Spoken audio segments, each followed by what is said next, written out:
మీరు నేను మన హైందవంలో శివాది షణ్మతాల్లో హనుమంతుడి గుడికో లేకపోతే శివుడి గుడికో రాముడి గుడికో మనం వెళ్తే మనకు జరిగేది ఏమిటంటే అక్కడ మ్యాక్సిమం దర్శనం చేసుకోవటం, బయటికి రావడం, ఇంకా లేకపోతే ఒక అర్చన చేయించుకోవటం, లేకపోతే పూజ చేయించుకోవటం, మనం బయటకు వచ్చేయటం, ఇదే కదా జరిగేది.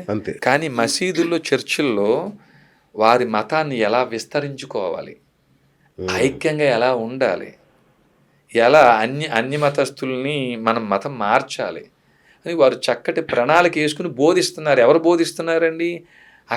అక్కడి పాస్టర్లో, అక్కడుండే ముల్లాలో, ఇమాంలో, మౌలవీలో వాళ్ళు బోధిస్తున్నారు. మరి ఈ పని మన ఆలయాల్లో అర్చక పురోహితులు ఎందుకు చేయటం లేదు ఈ పని? అంటే మన దేవాలయాలన్నీ కేవలం పూజలు పునస్కారాల కోసం మాత్రమే ఏర్పడినాయా? అసలు రాముడికి మీకు సంబంధం ఏమిటండి? రాముడికి మనకున్న బంధుత్వం ఏమిటి?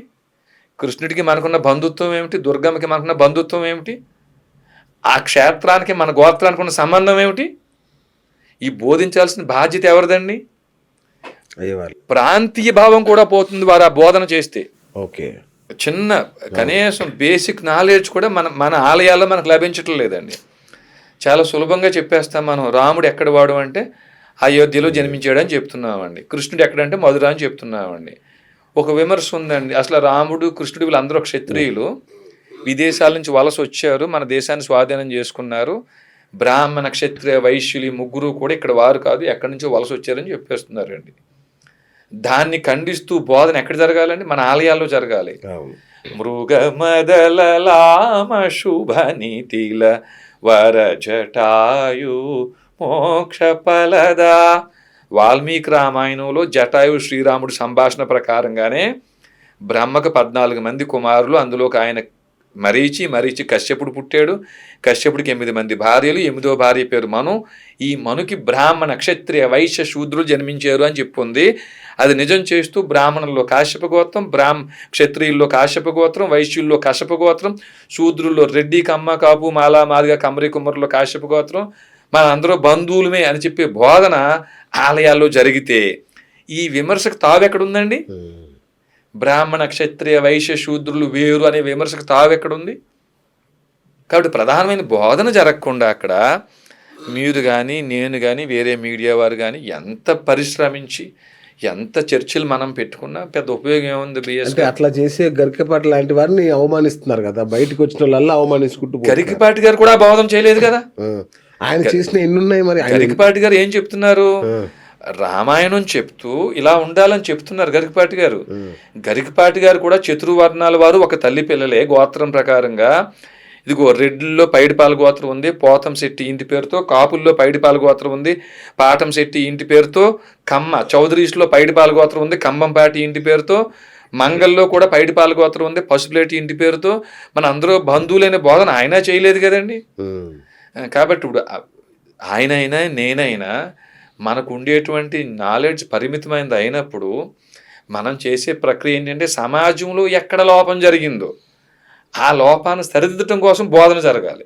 ఓకే, ఇదే గరికపాటి గారు లాంటి వారు అందరూ ఒక పిలిపిచ్చి, నాయన చర్చిల్లో మసీదుల్లో ఐక్యంగా ఉండటం కోసం బోధన జరుగుతుంది, చర్చిల్లో మసీదుల్లో వారి మతాన్ని ఎలా విస్తరించుకోవాలో బోధన జరుగుతుంది, మరి మన ఆలయాల్లో అర్చక పురోహితులు ఈ పని ఎందుకు చేయటం లేదు అని పిలిపిస్తే మీరు అన్నట్టు కొంత ప్రయోజనం ఉంటుందండి. ఇక అనసూయ గారి విషయానికి వస్తే ఇప్పుడు ఆమె వైపు కూడా కొందరు అటు కొందరు ఇటు నిలబడి ఫైట్ చేస్తున్నారు.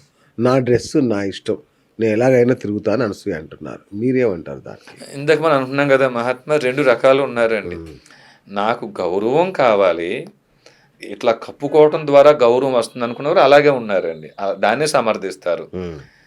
నాకు ఇది కూడా గౌరవం, నేను ఇప్పుకోవటం వల్ల కడ్రాయి వేసుకుని తిరగటం వల్ల గౌరవం అనుకునేటోళ్ళు కూడా వాళ్ళు అలా ఉన్నారండి.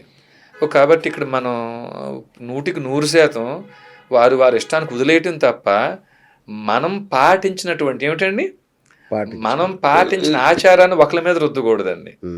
ఇప్పుడు మనం పాటించే మరి సంస్కృతి ముందుకెలా వెళ్ళడం అంటే, సంస్కృతి అంటే ఏమిటండి? మన ఆచారాలు, మన ఆచార ధర్మం అంటే ఏమిటండి? ఏ రాముడిని అయితే మనం గౌరవిస్తున్నామో, ఏ రాముడిని అయితే మనం పూజిస్తున్నామో ఆ రాముడిని నడిచిన మార్గంలో నడవగలగటమే సంస్కృతి అండి. మరి రాముడు ఏం చేశాడండి? జీవితాంతం త్యాగం చేశాడు ఆయన. ఈ త్యాగం మనం చేయగలమండి? ఒక 4 సెంట్లు పొలం మనకేమైనా వాటర్ తక్కువ వస్తే అన్నగారి మీద తమ్ముడి మీద కేసు వేసేస్తాం. ఒక 4 అడుగులు తక్కువ వచ్చింది అనుకోండి మనం ఒప్పుకోమండి.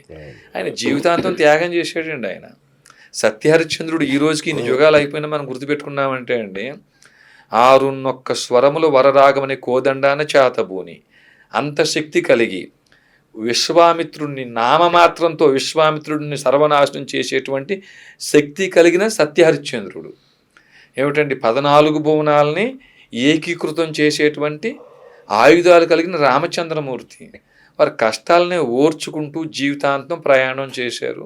ఇన్ని యుగాలైనా మనం శివుడినైనా, దుర్గమ్మనైనా, వినాయకుడినైనా, కుమారస్వామినైనా ఆ జీవితాంతం వారు చేసిన త్యాగాలు, వారు చేసిన దుష్ట శిక్షణ, శిష్ట రక్షణ ఆధారంగా మనం ఇన్ని యుగాలైనా వారిని పూజిస్తుంటే, ఇప్పుడు మరి మనం శరీర సుఖాలు కోరుకొని నాకు ఇంకో 4 బిల్డింగ్లు కావాలండి, మా పిల్లల్ని అమెరికా పంపించాలండి, లేకపోతే జపానో, జర్మనో, రష్యా పంపించాలండి అని మన శరీర సుఖాల కోసం కోరుకొని కోరికలతో పూజలు చేసేటువంటి తత్వాన్ని సనాతన ధర్మం అంటే తప్పండి. అది సనాతన ధర్మం అంటేనే దుష్ట శిక్షణ, శిష్ట రక్షణ. ఇది లేకుండా కేవలం మరి మనం ఈ బట్టలు కట్టుకోవడం ద్వారా సంస్కృతి అంటే మాత్రం దాన్ని మనం ఒప్పుకోవాల్సిన పని లేదు. అన్వేష్, పంచ కట్టుకుంటున్నారా మీరు? పంచ కట్టుకున్నప్పుడు చెప్పండి, వాళ్ళు చీర కట్టుకుంటారు అంటున్నాడు, దాన్ని ఏమంటారు? మరి సహజంగానే మనం వారిని ఎప్పుడైతే మనం బంధించి మన సనాతన సంప్రదాయం ప్రకారంగా మీరు ఇలాంటి బట్టలు, చీరలు ధరించండి, మీరు ధోతీలని మనం చెప్తున్నామా, మనం మరి అదే సంప్రదాయం ప్రకారంగా మనం కూడా పంచే కట్టుకోవాలి. మన పూర్వీకులు అదే కదండి మరి. కాబట్టి ఆయన అన్న మాటలో తప్పు అయితే ఏమీ లేదండి. మనం ఆచరించుకొని ఇంకొకరికి చెప్పకూడదు. సార్, ఇప్పుడు అనసూయ గారు నా బట్టలు నా ఇష్టం, నేను ఎలా ఉన్నా కూడా మీలో ఫీలింగ్స్ కలగొద్దు, మీరు ఎట్లా పడితే అట్లా మేము అట్లే ఉంటాను నేను, మీలో మాత్రం ఎలాంటి ఫీలింగ్స్ కలగొద్దు అంటున్నారు. దీన్ని ఎట్లా మీరు సమర్థిస్తారు? సహజంగా స్వామి, బట్టలు చిన్న కురస బట్టలు ధరించడం వల్ల మాత్రమే ఈ మానభంగాలు జరుగుతున్నాయి, ఇలాంటి అఘాత్యాలు జరుగుతున్నాయి అనే మాట అబద్ధం. ఎందుకంటే 2-3 సంవత్సరాల పసిపిల్లల మీద, 2-3 నెలల పసిపిల్లల మీద కూడా ఇలాంటి మానభంగాలు, అకృత్యాలు జరిగినాయి, చూసాం, అవి జరిగినాయి. కాబట్టి బట్టల వల్ల జరుగుతుందనే మాట పూర్తిగా అబద్ధం. కొంత పర్సంటేజ్, కొంత శాతం ఉండొచ్చండి. ఇంకా రెండోది, మంచివాడికి మీరు ఒక 100 మంది పిల్లల్ని కూర్చోబెట్టండి, మీరు ఇక్కడ కూర్చోబెట్టి ఒక బూతి సినిమా వేయండి, అశ్లీలం ప్రదర్శించండి మీరు. ఈ 100 మందిలో మంచి వాళ్ళు ఏం చేస్తారంటే ఆ బూతులో కూడా మంచిని తీసుకుంటారండి వీళ్ళు. ఎలా ఉండకూడదు అనే విషయం తీసుకుంటారండి. ఈ 100 మంది పిల్లలకి రామాయణం వేసి చూపించండి, మంచి గ్రంథం, సినిమా వేసి చూపించండి. దాంట్లో చెడ్డవాళ్ళు ఏం చేస్తారంటే రామాయణంలో కూడా బూతులు వెతుకుతారండి. సో మంచివాడు ఎప్పుడూ కూడా చెడులో మంచిని తీసుకుంటాడు, చెడ్డవాడు ఎప్పుడూ కూడా మంచిలో కూడా చెడుని వెతుకుతుంటాడు.